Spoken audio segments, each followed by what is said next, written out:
What's up, everybody? B-Man1313 here. A beautiful location. 2 Mile Park in Gainesville, Georgia, Lake Lanier here. And I thought I'd take an opportunity real quick to do a preview review of my brand new, to me, it's brand new, my brand new 2014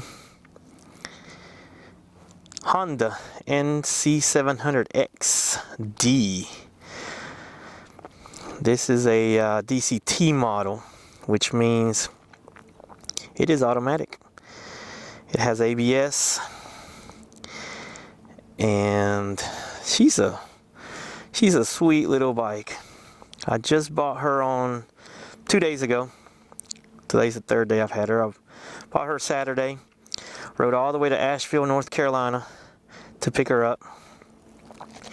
And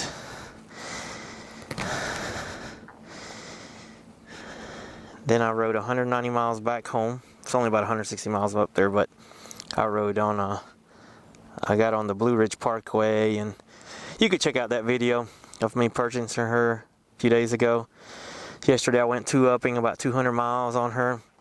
Mainly rode a little bit of dirt just to check out what the two-up can do. And then today I drove her to work for the first time. And I decided, you know what, let's do a little, I hope I'm getting a good video on this. Let's do a little review type thing on her real quick. And so here we are. So I'm gonna start with the cons because I have one. She's too high for me. I don't know if it's the Corbin seat. You can see there, the Joker's thick.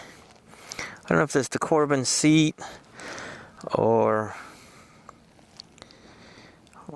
just I'm short. That's really the bottom line, I'm short. But that's my only concern, my only complaint.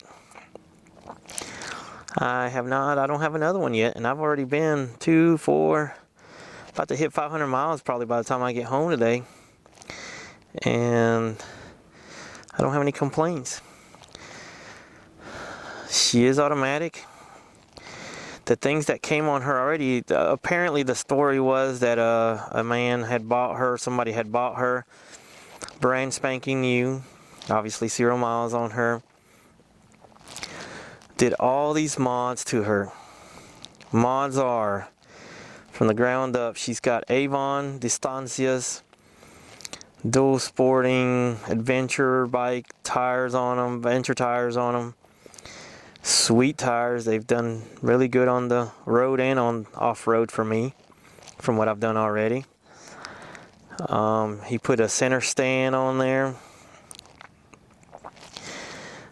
You see the engine guards are there. On the engine guards themselves, there's some foot pegs, some ride comfortably. I moved them. I haven't tried them out today yet. I moved them. They were too high for me. And what else from the ground up? Other side. I think it's got engine covers on it. Seems like it. I was just looking at that. Yeah, those are plastic. Just got the engine cover on it.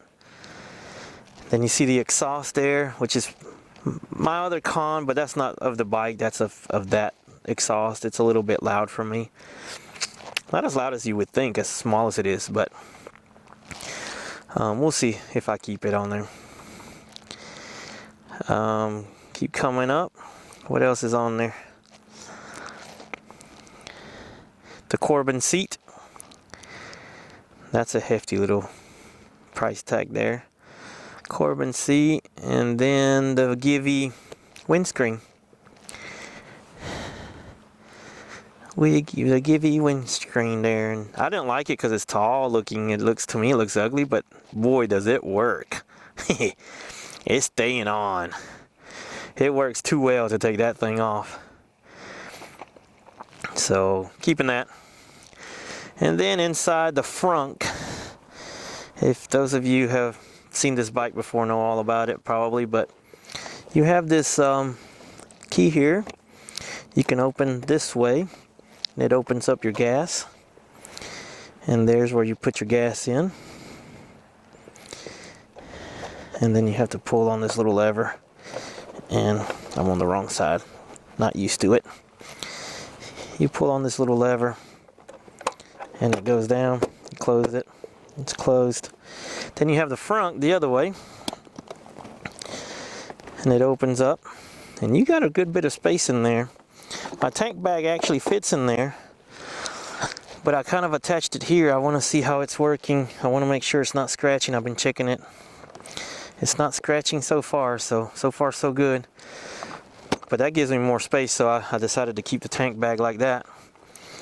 This is the only concern, is that these little flaps kind of move. But anyway, that's got that.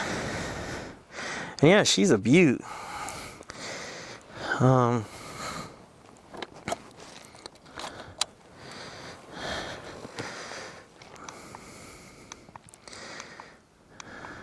As you can see, I've now got 842 miles.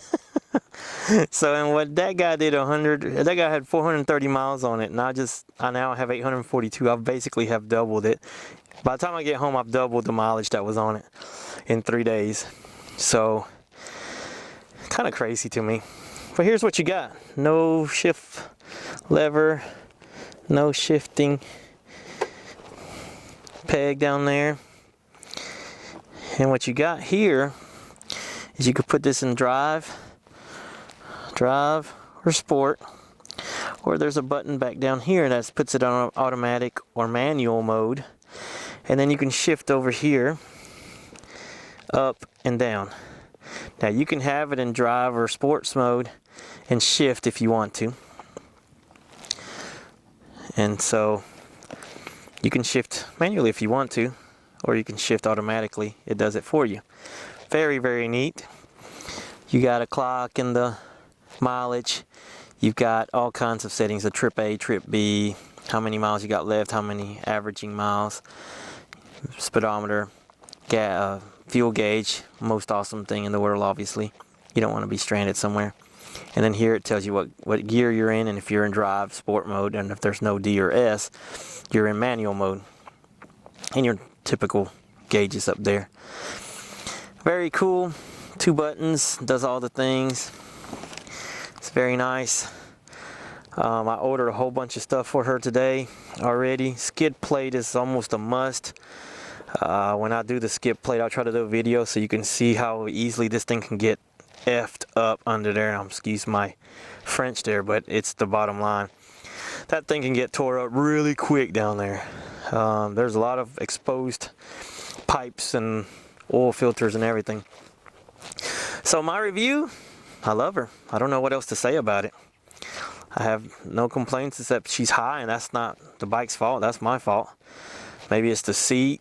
Maybe it's the tires are a little higher than normal. I've sat on a couple of them, and it was okay. So I ordered lowering links, and I'm not sure that's the best way to go, but for me, I have to do something. I can't have her high. It's not going to do me any good to be unsafe when I'm riding around and I can't turn her around. So yeah, that's my 2014 Honda NC700XD DCT transmission model. Alright guys, so I'm here in another location, another one of my favorite locations where I like to throw in my kayak and fish and such. And as I was coming over here, I realized that I forgot to cover a couple more things that a future person buying this bike might want to know. In my review, I left them out. And one of them is the brakes. As you can see, it's an ABS, but the front only has one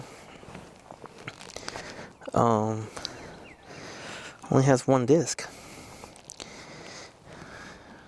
And so for me, the brakes are adequate.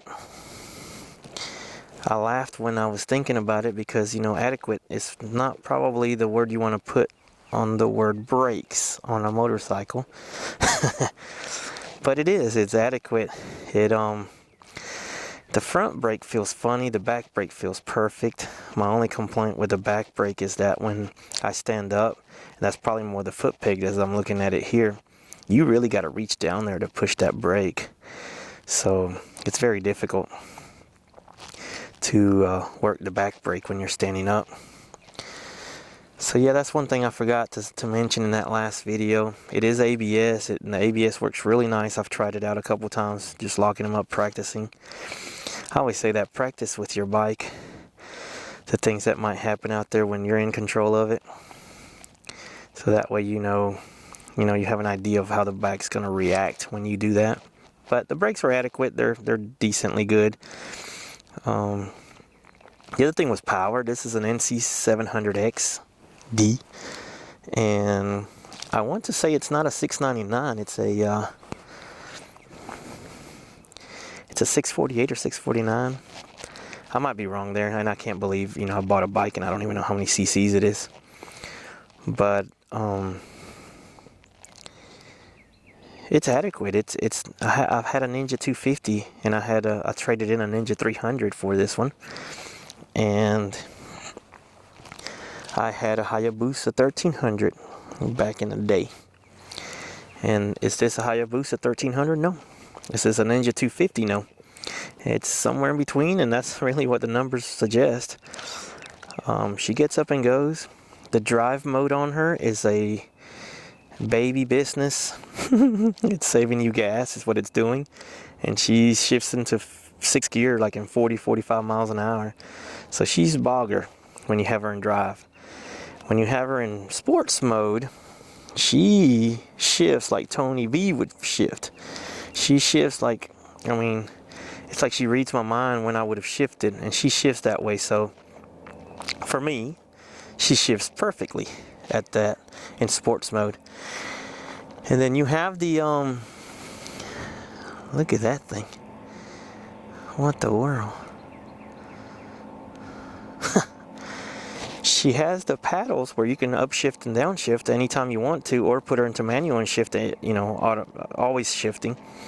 So if you're going to pass a car and she's upshifted all the way to 6th gear and you want to throw her down in 5th, you can, and when you give it gas, she goes.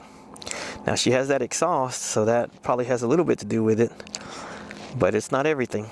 And so, those are two things I didn't really speak about in that last review, or in that last location I was at. I'll make another review after 1,000 or 2,000 miles on her, and I'll have all the other mods that I put on. I'll probably do some reviews on those, and let you know, tell me what you think.